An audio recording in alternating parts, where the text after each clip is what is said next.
শুরুতে উইকেটের পর উইকেট হারায় বাংলাদেশ। 2 ম্যাচ সিরিজের শেষ ও গুরুত্বপূর্ণ টেস্টে শুরু হওয়া যেন লড়াইয়ের দোল বাজে উঠল। জার্মানি টস জিতে ব্যাট হাতে নেমে বাংলাদেশ প্রথমে হুচট খেলেও শেষ বিকেলে লড়াইয়ের বার্তা দিয়ে গেছে 220 রানে 8 উইকেটে হারিয়ে।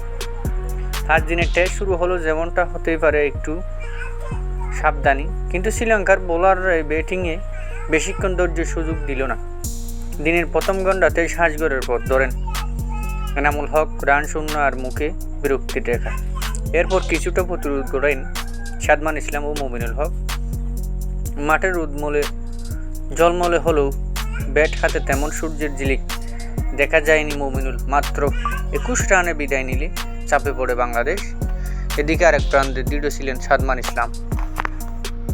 অধিনায়ক শান্তের ইনিংস ছিল স্বপ্নভঙ্গের মতো, শুরু হতে না হতেই শেষ। মাত্র 8 রান করে ফিরে যান তিনি। এরপর আরেক ধাক্কা, যখন মুশফিক ও লিটন একসাথে জুটি গড়ার চেষ্টা করলেও পারেন।